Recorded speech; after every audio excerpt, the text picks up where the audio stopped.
We are going to start now officially, and the chapter 3 section 1 is differentiation rules. I will share the PDF so you don't need to write anything. Differentiation rules, you already know about the derivative, and you have done the derivatives of different functions using the function formula. But here in chapter 3 we are now going to discuss some functions, that how to get a derivative of such kind of functions. So first of all is the constant function. A constant function is a function f of x equals to c. F of x equals to c means, now this c represents a constant. It simply means, very simple, that whatever the value of x you plug in into the function, the answer is fixed, c. If you go on to the real line, and this is your x-axis, and this function f of x is giving you an output c. Let's suppose c is somewhere here. Then whenever you put, for example, this is x naught, this point is x1, this is x2, and so on. Now these are the different values of x, and corresponding to these values you have a function f of x. Corresponding to x naught, here you have f of x naught. Similarly, corresponding to x1, here you have f of x1. Corresponding to x2, you have f of x2, and so on. But the function output says, this is the output, it says that the answer does not change. Means wherever you go on the x-axis and you pick up some values and put them into the function will always give you a value on this line. Now, this line simply means that this is a straight horizontal line.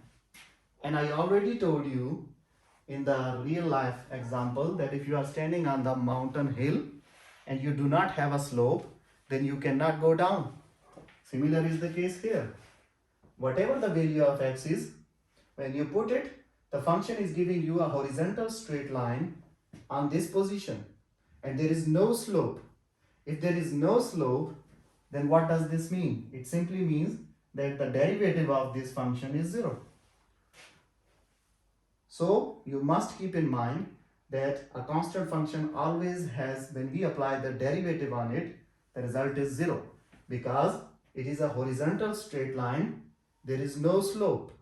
If there is no slope, there is no downward or upward movement. That means the slope is 0. Now how, by the definition, how this can be 0? We know that the formula for finding the derivative is f dash of x equals to the limit h goes to 0, f of x plus h minus f of x whole divided by h. What is this h? Do you know? What is this h? Anybody? Height. Come on. You're going to be punished. Anyways, if this is the x-axis, then a very small movement in x, let's suppose I'm standing here, this is my position, and I move a little from this position to this position, then this small displacement is known as delta x. A small change in position. What is x? X is position. Always x is considered as position and y is considered as the product, output. Whenever there is a y, it means something in the upper plane, and whenever there is x, it means something on the x-axis. So here on the x-axis, if I am standing here and I move a little to this point, then my change in position is called delta x, and in other words, this delta x is called h, a small change in your position.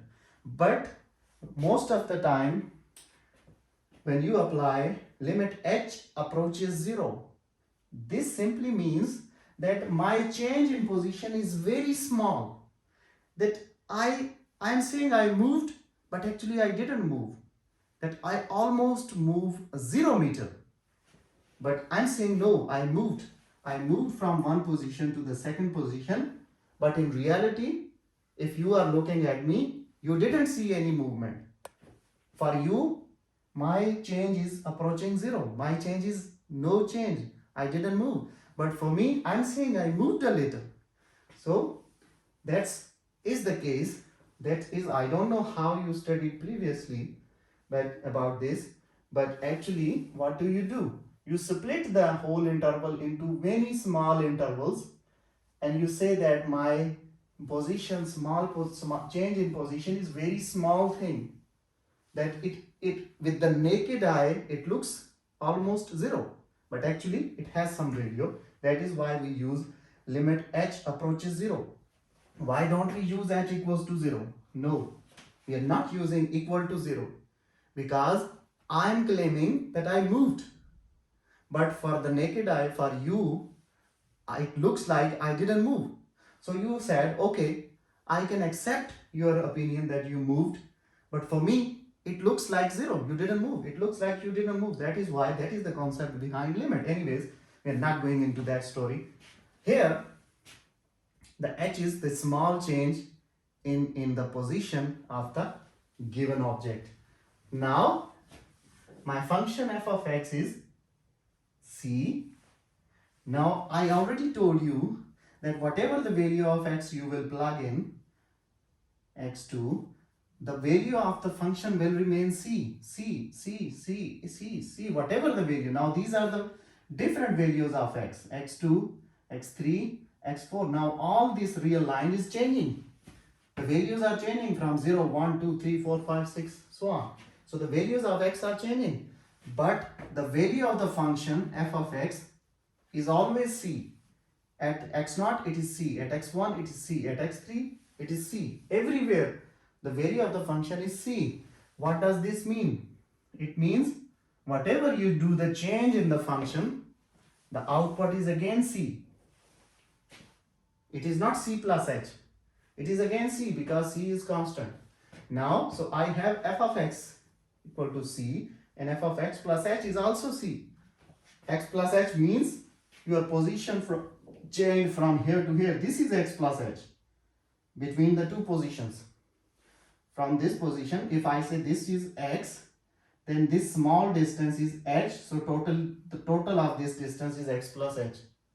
But I'm saying that whatever I move, that the function remains constant, so it is c. Now, if I plug in these values here, then I will get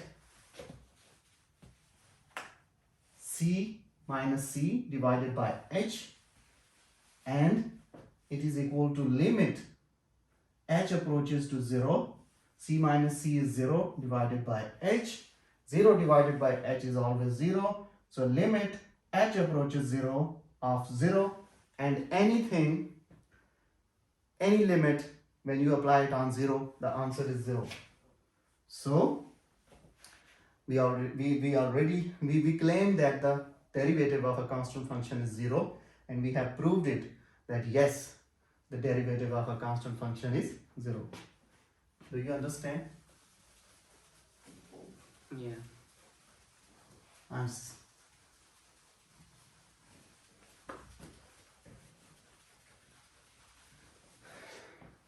But if there is a small change in the position, then how we get the result exactly 0? Because of approximation. when Okay. when you will move to, because these are the approximated result, when you will go to integration, then what will happen? You, for example, if you have a curve like this, and you have a like shape like this, what is integration? Integration is that it is the area under this curve. The area under this curve is giving you the integral from here to here. And what do? Because the area of having this shape, if you have this kind of a shape, now this is difficult to find the area of this shape, because this is not a triangle, this is not a rectangle. It has a different shape because of this curve. So what do? You split this curve into very small strips, and you say that okay, one of these small strip is like this, and now Yeah, we consider it almost a yeah, rectangle. yeah, now here it actually it is a curve, it is not a straight line, this part. But I say that okay, let's suppose Yeah. this is a straight line. So always there is an error point in points, but we are getting the benefit of approximation. Oh, okay, right. Next is the power function.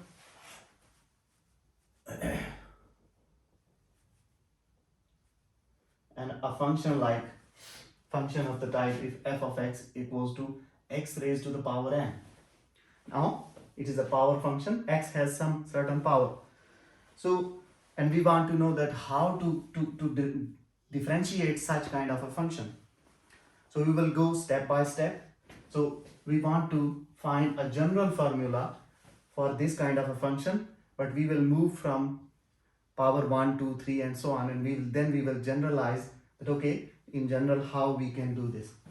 So let's start from n equals to 1.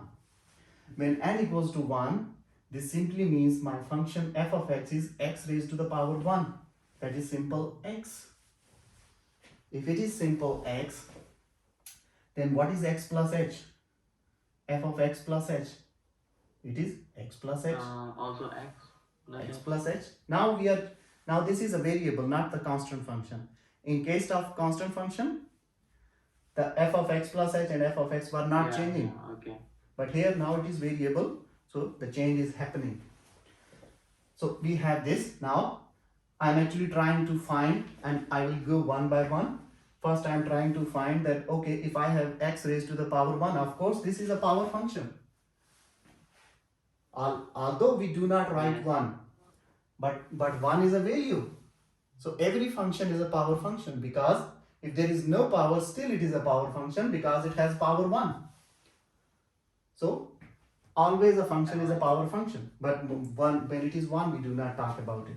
Anyways, now I know the formula for finding the derivative, that is f dash of x equals to limit h goes to 0 f of x plus h. I'm going to write directly the values. F of x plus h is x plus h minus f of x is x divided by h. This x cancels with this x, and remaining is h divided by h. They also cancel out, and you are limit h goes to 0 of 1. And whatever you have, when there is 1, whatever kind of limit you apply on it, the answer is 1. So I am successful for n equals to 1, that if I have a power function like this, then I can find the derivative of this. Now let's go to the power 2.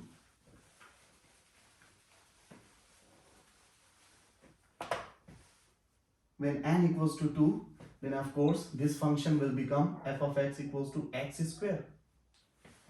And this simply means that f of x plus h will be equals to x plus h whole square. And that is x square plus 2hx plus h square. Simply a plus b whole square formula. Plug in into the formula of the derivative. Limit h goes to 0. F of x plus h is this, x square plus 2hx plus h square minus f of x is this, whole divided by h. X square cancels here. From these two values you can take out 1h as a common. 1h is outside. Inside it is 2x plus 1h is remaining here, and whole divided by this h. This cancels with this, and you are left with limit h goes to 0, 2x plus h. Now this is a very straight equation, and you can directly apply a limit on it, because there is no problem in applying limit on it. You already have the idea that when the limit is applied, if a function is linear, a kind of like this, then you can apply the limit, whatever the answer is. But if you have a function like this, and if you have a chance that your function will, when you apply the limit and your function will give you an answer like this, then you cannot apply a limit on the function. But those are the cases which you have, I assume that you have already studied in chapter 2. I don't know, I didn't check what is, but I assume that limits have been discussed already. Anyways, so here it is very simple. You can directly apply the limit h approaches 0 on this function. That simply means wherever there is h, put h equals to 0.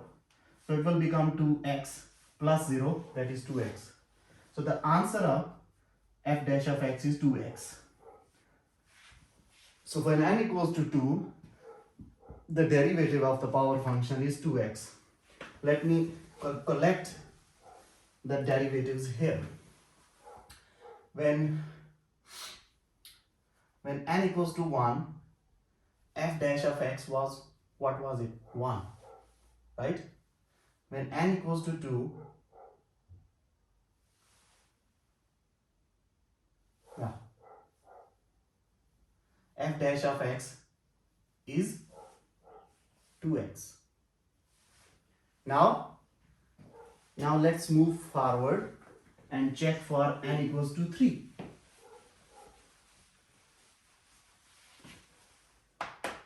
When n equals to 3, the function f of x becomes x cubed.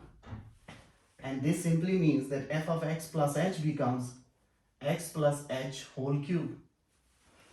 Now you have to apply the cube formula on this function, on this, and you will,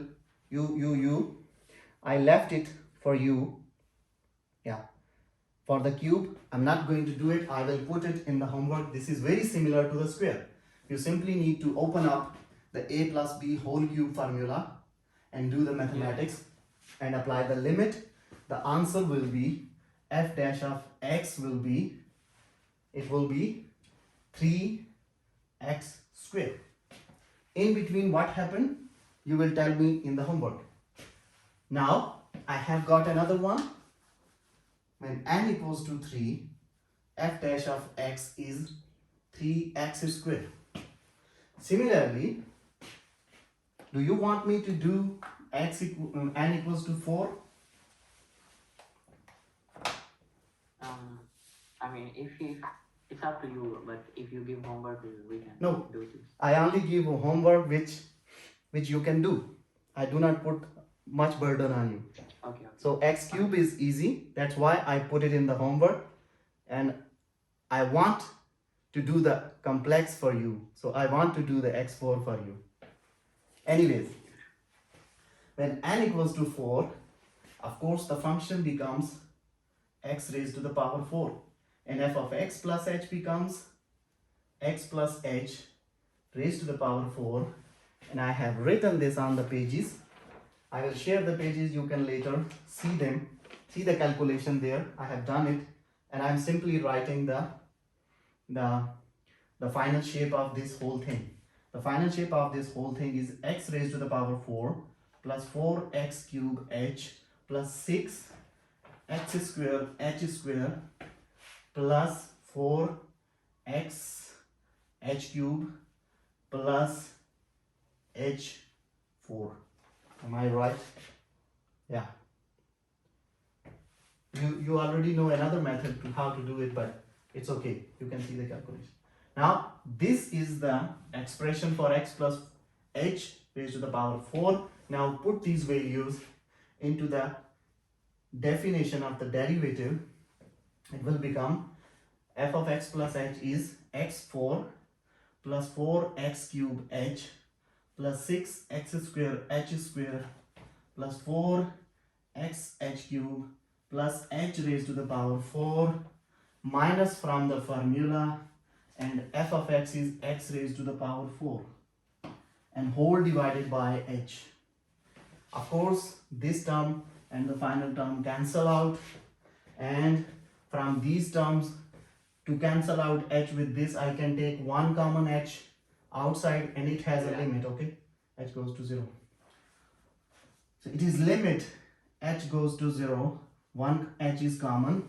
Now inside 1x goes here, and the leftover is 4x cube plus 6x square h plus 4x h square plus h cube whole divided by h. This h cancels here. Now when you apply the limit on this function, it is very straight function. Why It's linear. I didn't apply the limit on this step? Because in the denominator I have h. If I apply limit on this step, I will get a form like this. Below is 0, and this kind of thing is not allowed. A 0 is not allowed in the division, in the divisor. So at this step I cannot directly apply the limit. So I have to somehow eliminate the h from the denominator. And now I have done it. Now this is a straight line, this is a straight equation. I can apply the limit, put h equals to 0, and the leftover is 4x cube. So I got, when n equals to 4, f dash of x is 4x cube. I'm not going further because we don't need to go, because we have got what we want. What we got, I'm going to tell you that, look at these expressions. First one is x raised to the power 0. 1, 2, 3. Okay. Now, It's going in pattern. So yeah. Now look, when n is 1, the coefficient is 1. When n is 2, coefficient is 2. When n is 3, coefficient is 3. When n is 4, coefficient is 4. So it means when n is actually n, the coefficient will be n. If I generally go for n, which was here. If n is this n, then the coefficient will be n. Now talk about x. X is coming everywhere, so x will also come here. Now talk about the power of x. When n is 1, the power is 1 less than 1. When n is 2, the power is 1 less than 2. When n is 3, the power is 1 less than 3. When n is 4, power is 1 less than 4. So when n will be n, this n, then the power will be 1 less than this n. So this is the general derivative of the function x when the function is x raised to the power n. So the derivative will be this. So from using the definition of the derivative, we came up with a new formula for finding the derivative, and this looks very simple and very easy as compared to the formula of the limits of having h. So now from here onward we have a new formula to find the derivative of a function if it is a polynomial, if it has some powers. So a derivative of a function having this shape is always equals to nx raised to the power n minus 1. This is called the power rule. Power rule to find the derivative of a function having some kind of power. For example, if I have a function x raised to the power 1000, I want you to find the derivative of this function. Then the derivative of this function d by dx of this function f is equals to d by dx of x raised to the power 1000, and this is exactly this thing. The 1000 here, the n, it came back as a coefficient. The 1000 will come back as a coefficient. X will come, of course, and here it will be 1000 minus 1, 1 less than n. So the derivative is 1000 into x raised to the power 999. Okay. The same rule is also applicable if the power is negative. So there are many examples. Some I have done on the pages, so you can read them and understand what's happening in this formula.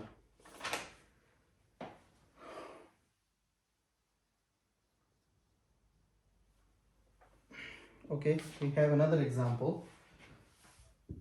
The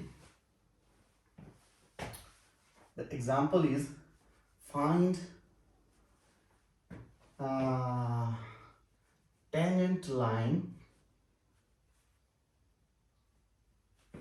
and number 2 normal line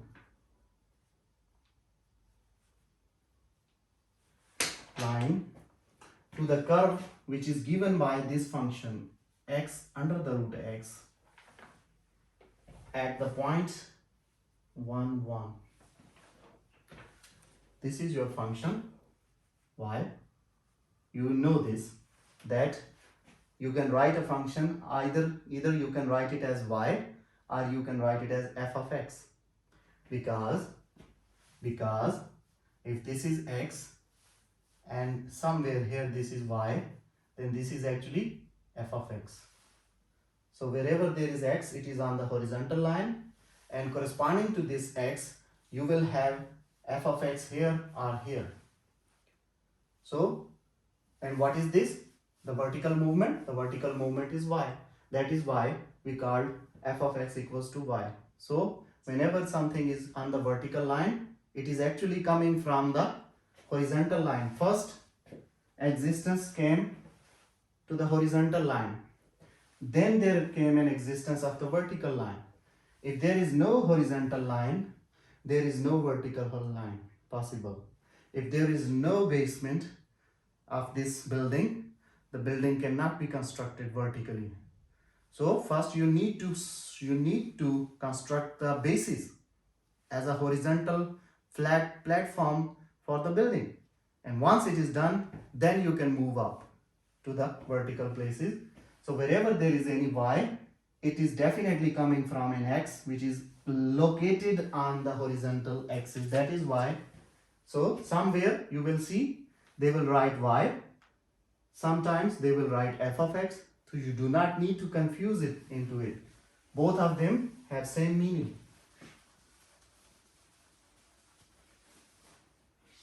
Anyways, he wants me to find the tangent line. Do you know about the tangent line?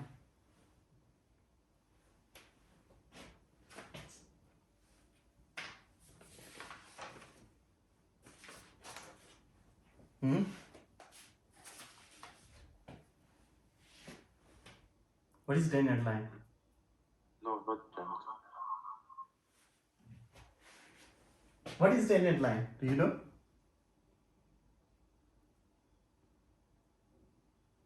Okay.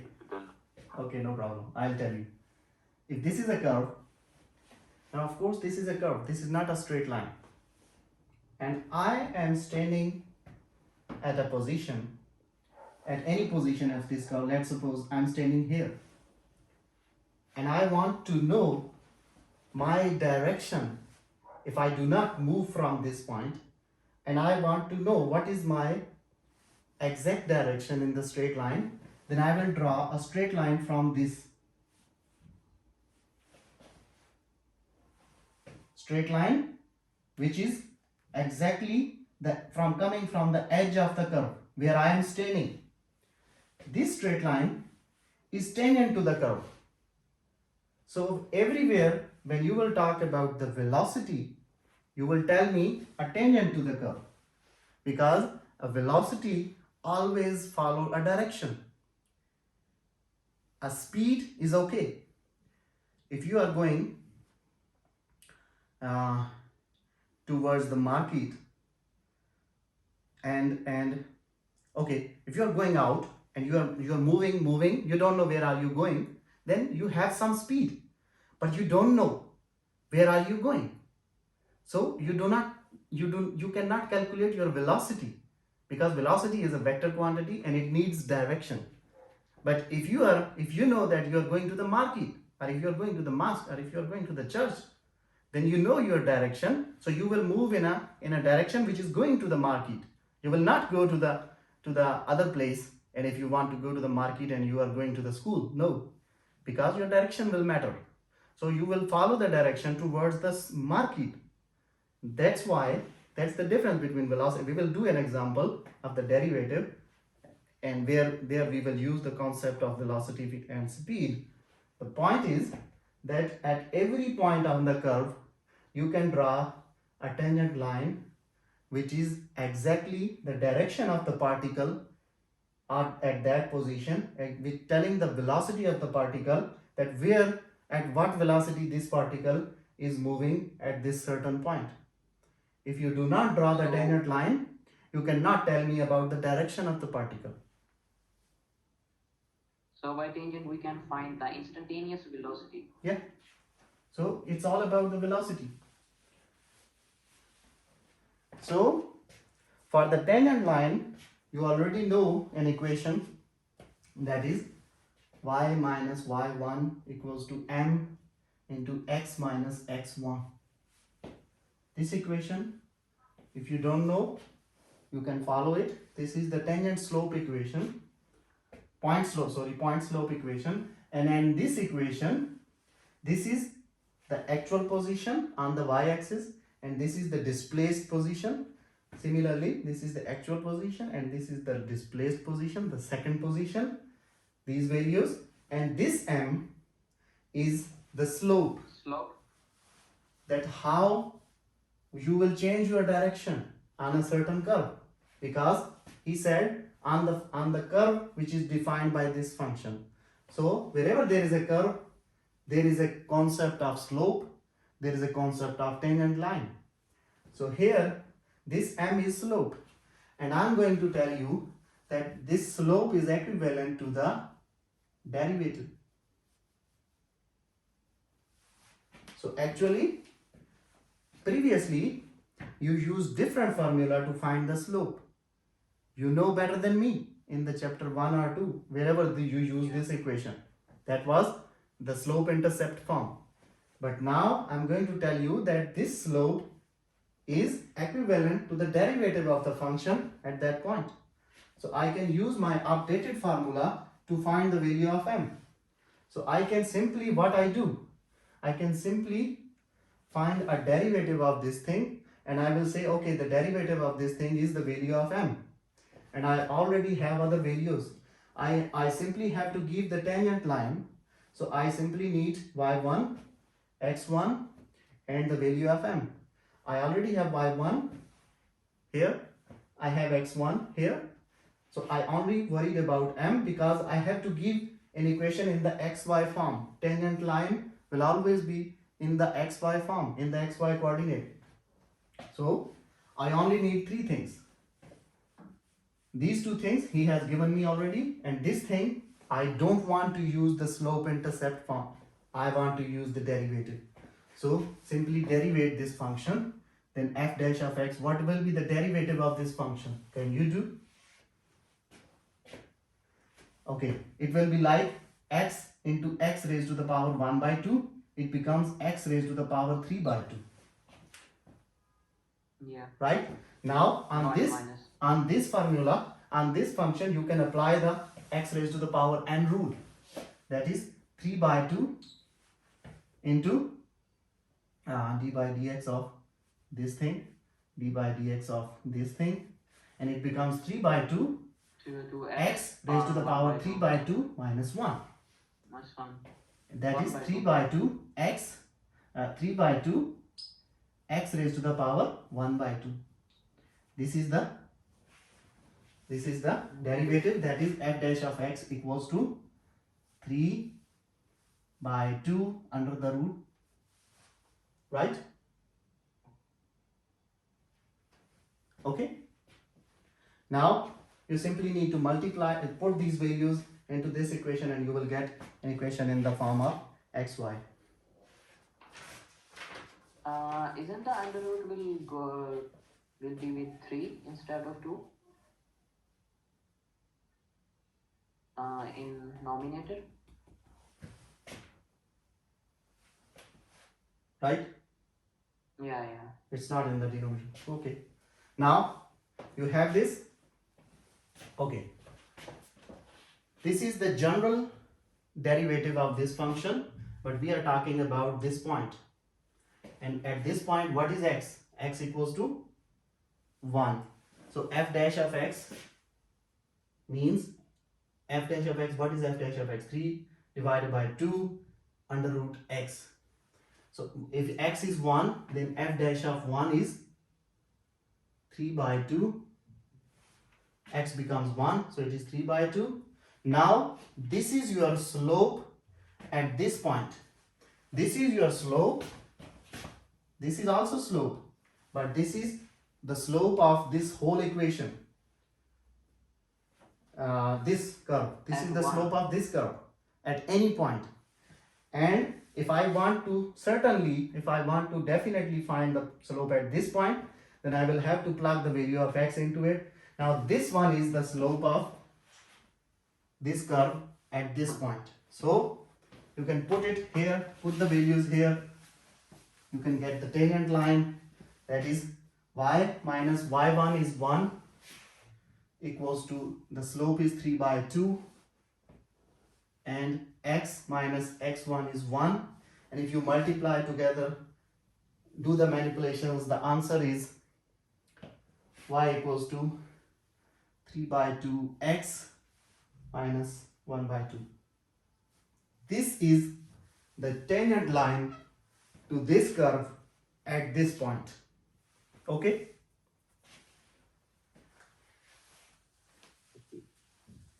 Understand or not?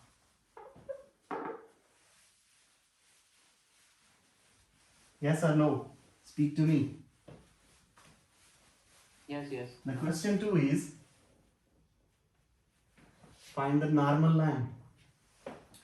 If this is your tangent, then a normal line is always perpendicular to your tangent.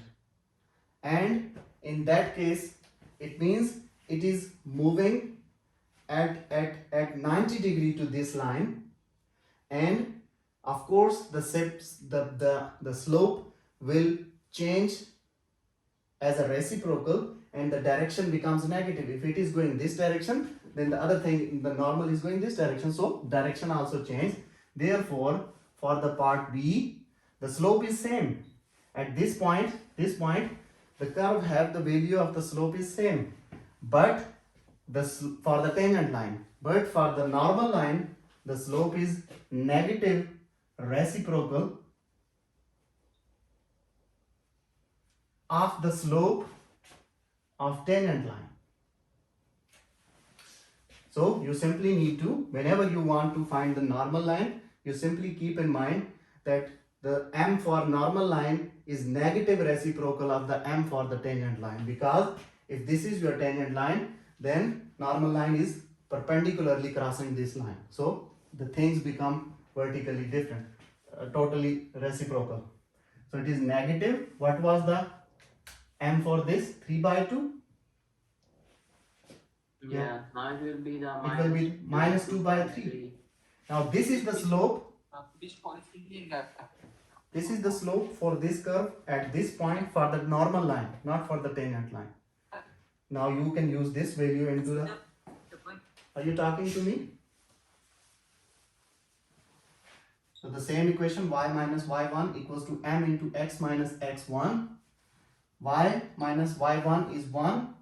Now this m has this value, minus 2 by 3 x minus 1. To manipulate this, do the calculation. The normal line is minus 2 by 3 x plus 5 by 3. Now this is the normal line to this curve at this point. So we have got the tangent line, and for finding the normal line, you simply keep in mind that the slope for normal line is negative reciprocal of the slope of tangent line. For example, if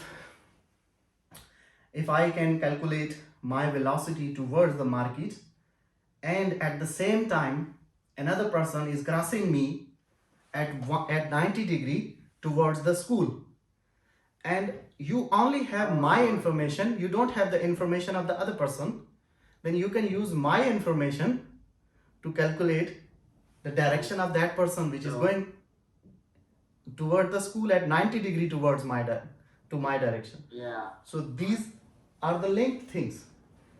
I have an example in my mind. I think they use this thing in airline navigation. Yeah. So definitely, if you go higher level, then of course everything is used somewhere, and for these things, the tangent, the normal things, Yeah. they are definitely used. I Right. gave you simple example, and if you will go to Yeah. the complex heavy machinery, the same concept goes there. There are some rules. I put them as question number 2 for the homework, but I'm just writing the rules, and you are supposed to prove them using the definition formula of the derivative. Very simple, Okay. just like that. And maybe in the book you can see there they have done it, I think. But yeah, I just put it for you so that you can do it and understand what's happening. I'm just writing the rules, very simple things. One rule is, if you have to find the derivative of this kind of a function, now in this function c is the constant and f of x is my function. So I'm actually saying that I have something like, for example, 3x square. Now I'm saying x square is my function f of x and 3 is my c. So in that case, if you have this kind of a thing, the rule is that simply pick this thing outside and apply the derivative on the function only. No need to talk about the constant. Okay? So you don't need to worry about this because this is a constant. And another concept in it is this, that this constant is not dependent on the variable x. A derivative is always taken with respect to the variable which is responsible for the change in function. But this constant is outside the function, it has no reason to change the value of the function.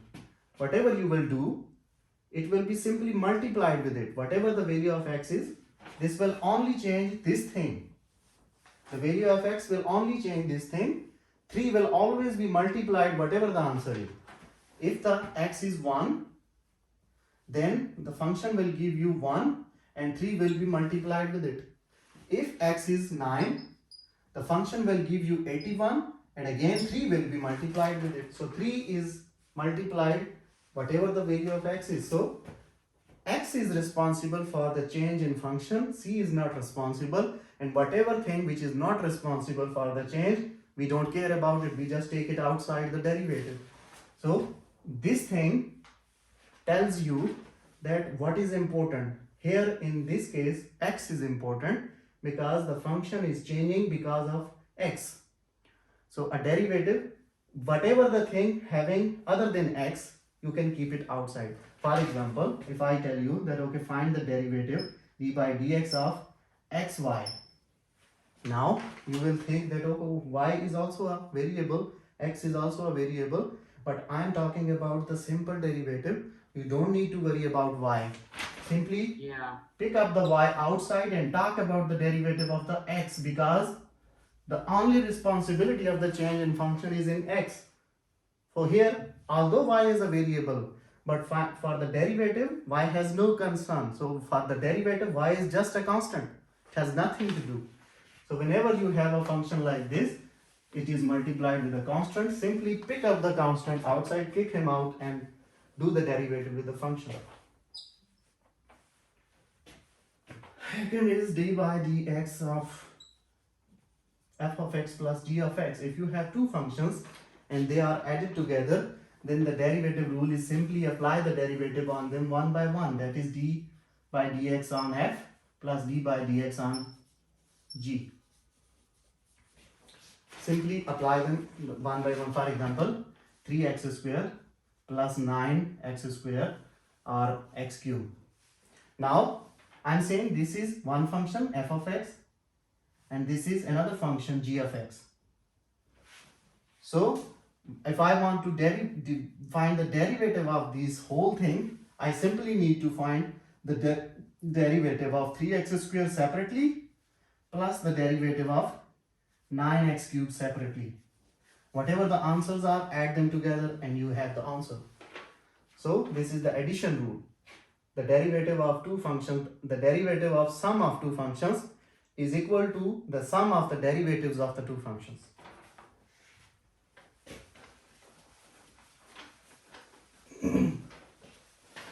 For all these rules, we will do one single example and we will use all these rules in that one example, and you will understand if you have any question in mind. And the third rule is about the subtraction.